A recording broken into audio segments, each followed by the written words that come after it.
Okay. Okay, good morning, everybody. Today we're going to be working on Stay Puft. We're going to do some maintenance to it. We're going to change the spark plugs, the oil, check the transmission fluid. We're going to talk about these tires, and we're going to talk about what happened to this at Easter Jeep. So, not necessarily at Easter Jeep, maybe Sand Hollow, but we'll talk to you about that in this episode.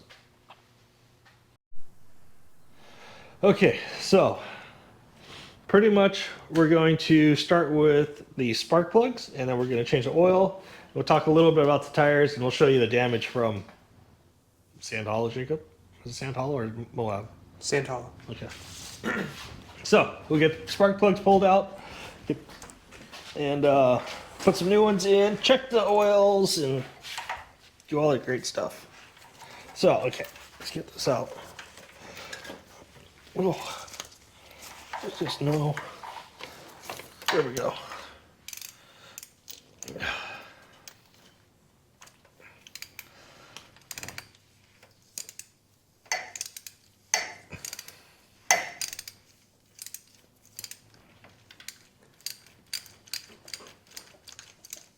Okay, get this out.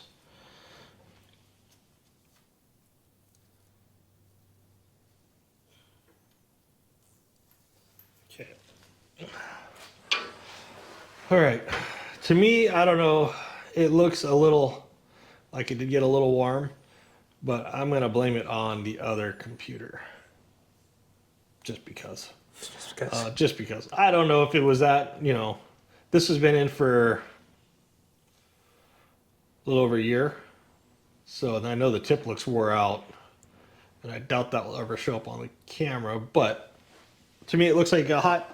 Swap it out, put some new ones in, fresh ones in, and we'll be good.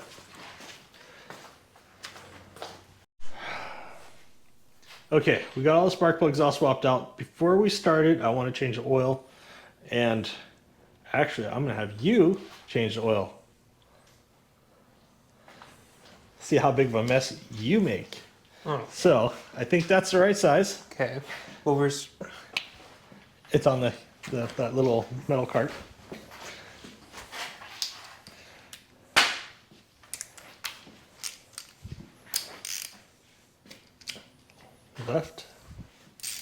Left goes loose.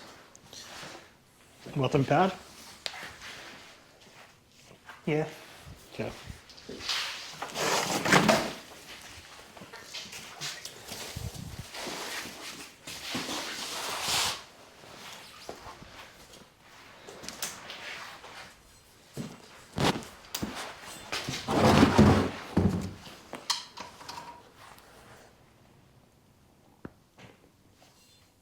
You go the right way.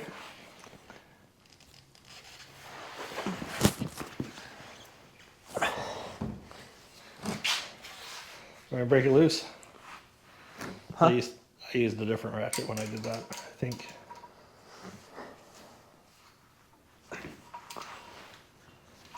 Oh.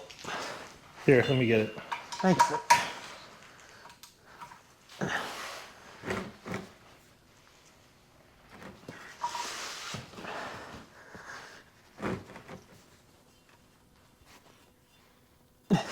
Here. Yeah, I don't got it. The oil we plan on using, I'm going to say it again. This is what we're using. Lucas oil, 1030, high zinc. Don't know if it's any better or worse or whatever for an LS, but this is what we're using because, first off, it says right back here that it's not meant for a normal passenger car. This is not normal. Yeah, it's not exactly as normal as any It's not passenger normal car. at all. So we're gonna run with it. The cost though is just about the same as Mobile One. Wasn't too far different. So we just went with it. We've been using it, so this will be the second time now. Second oil change. Granted, we only change it once, maybe twice a year. Actually, no, we've changed it now 3 times in 3 years. So once a year for our averages, because there's a lot of sitting in here. Now that we've been using it more, we'll probably go to twice a year on oil changes, but I mean, this thing doesn't burn, doesn't leak anymore now that I've fixed all the leaks that non-engine related transmission. But I'll cut that out. But no, it runs good. So we've been using this oil. Okay, we get the oil. Start off with this 5 quarts, I believe. Dump all this in, see where we're at. It's nothing different, it's normal oil change. So, go ahead and cut it off. Okay. Let's get this thing started up now. We got the oil all done. Start it, check the oil, see how that goes, and if it goes good, then we'll let it run for a little bit, get it up to temperature, and we'll check the transmission fluid, see if that's low. Yeah. So, start this thing up.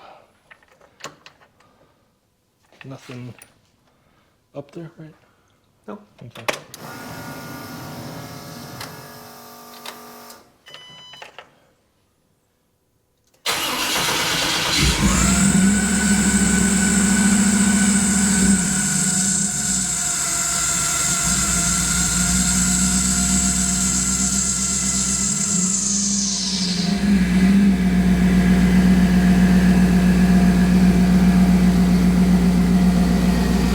So loud whenever we start this thing up. That intake is just screams.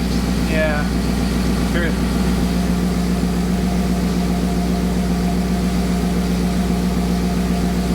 Did Mom say you fixed that problem?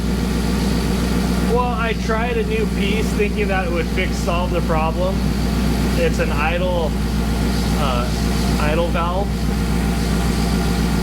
and it didn't work. So I think it's because that throttle body is so big, and the idle valve I got is for a factory one. That's for like a 98 millimeter or something like that throttle body. And the one was a factory one, so the factory one's like super small. So I think that's why it's so loud when we go to start it up.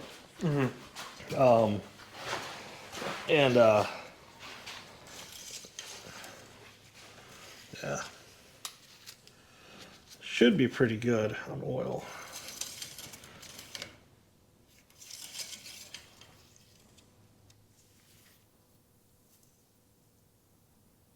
Hurt the tail. So clean now.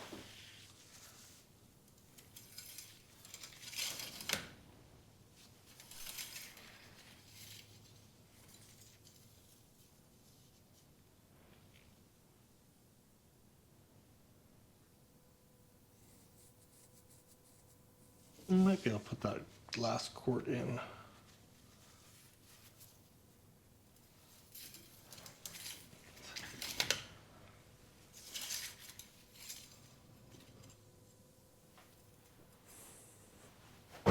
Yeah, we'll do that last quart, dump it in.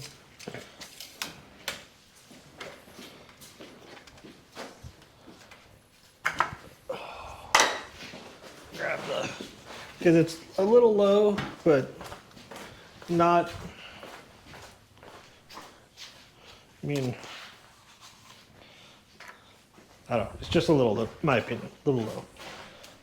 So it's, what, 6 quart, that's what, 5, this is 6, and that's probably about right. 5.5, 6 quarts, 6 liter.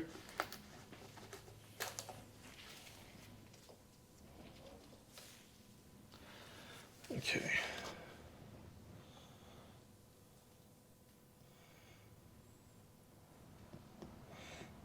Color of this reminds me of 1540 Dello diesel oil. It's not.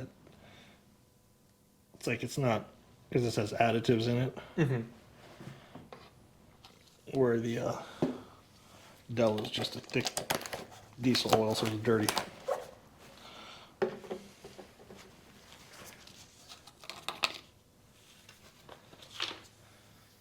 Okay. That should be good enough.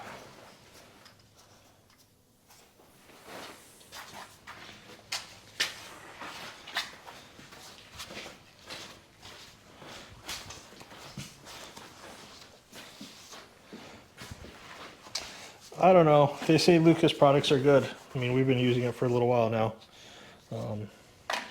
Just so it happens our parts place, it's what they carry, so that's what we got.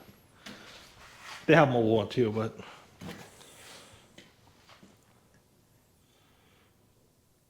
says it does a whole bunch of stuff.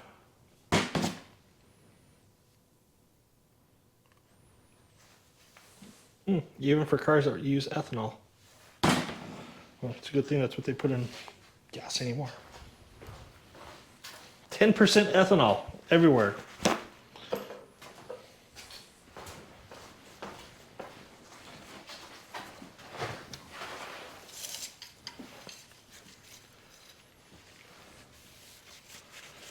Okay.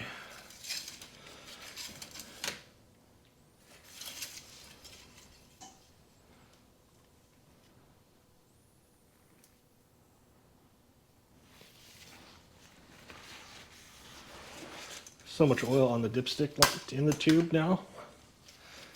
It looks like it's full. Looks like it's like to the top dot. Maybe a smidge over. It's good. Okay. All right, so that's pretty much all that is. So we're done with this. Go ahead, cut. Power tire. We're running the Terra Hunter RTs. We've been running for the last year. Some people have seen us on the trail with them, and people ask me how these tires are. Honestly, they're a good tire. They're a very good tire. They hook up really well. They work well in the Pacific Northwest. They work well in Sand Hollow, Moab, pretty much everywhere we've taken it to. Nevada, you know, this West Coast, they work great. We didn't have any issues with them. The only thing that we did is it would spin maybe a half a turn, but then it'd hook and go every time. I watched people with other brand of tires. They would sit there and spin all the way up the hill. I mean, I don't know, but this, like I said, these just really work. They, like I said, if they spin, it's very minimal, and then it hooks and goes every time. In the mud, the sandstone, I mean, Sand Hollow, all those places, I mean, that's all given, but yeah, just these tires work really well. The Raceline wheels have been working very well. We've hit some really hard rocks and whatnot with them. No complaints there. Thank you, Raceline, for those. Yeah, but outside of that, this package right here works great. It worked very well for us. Now let's talk about what happened at Moab. Nothing happened at Moab. Everything looked great. The year before, we did have some issues with some stuff that I did wrong, but it happens. And this year, windy? Yeah, it was just the wind. Oh, okay. And this year we have had no issues at Moab, which is great. But we did have an issue after Moab. We decided to go to Sand Hollow. So Dusty decided to take the Jeep up a 9-rated trail. Never done a 9-rated trail before, and she hit our lower forelink, brand new. I just put these on right before Moab, and she bent one. Prior to that, we were running trailing arms, which those things ran into everything. There was no way around it. So by switching the two, we gained about 4 inches, 5 inches. And then since she bent that is, I think, if I remember right, it's 1/2-inch wall DOM tubing. The new one that is not bent is 3/4-inch wall DOM tubing. And we also changed the mounting point on the axle. We rotated it halfway up the axle, where before it was down at the bottom of the axle because of the trailing arms. So now we raised everything up. I think we're about 8 inches roughly higher than we were before, and it leveled out that lower arm a lot more. So it should do a lot better off-road. All the angles should be right. Where before they weren't right and I knew it, but we were just trying to get everything done. And I still, this is on me, I still wanted to run trailing arms when we go to the beach. When I changed everything up now, I cannot run the trailing arms. I can only stay 4-link. And the trailing arms work really well for high speed over whoops. And I really like that. But they didn't work very well for rock crawling. We do more rock crawling. So trailing arms, see you later. 4-link, hello. You know, I don't know. But outside of that, everything's worked really well. Like I said, we've done the moto built uppers. We've changed the whole back end, really. Has been completely redone, suspension-wise. Wheel and tires, like I said, are really good. Don't think there's, I think that's pretty much all we've done. But yeah, overall, what do you think, Jacob? Overall, I mean, you've driven it too. Just Yeah. Overall, I think it's all. Overall, I think it's all good, to be honest. You think so? Yeah. Yeah. See, I think that it has been very well. It's worked really well for us. Wheel and tire combination worked well for us. But everybody has their own opinion about everything. And it's the way it is. But yeah, no, I think that the everything is working great. We may change out the back seat area and go fuel cell. That's what I'm thinking we might do. But the 15-gallon will last us 2 days on the trails. But I want a little bit more. I want to be around 20 something. I want to be around a 20-gallon fuel cell. Since we swapped out to the whole new ECU and everything, I mean, this thing's going to be getting just great mileage. So yeah, it's been working very well, especially after changing that ECU out. But yeah, outside of that, I think everything's going good. Appreciate everybody watching. Remember, like, comment, share. We also do TikTok, and we're on TikTok a lot more than we are on any other social medias. But yeah,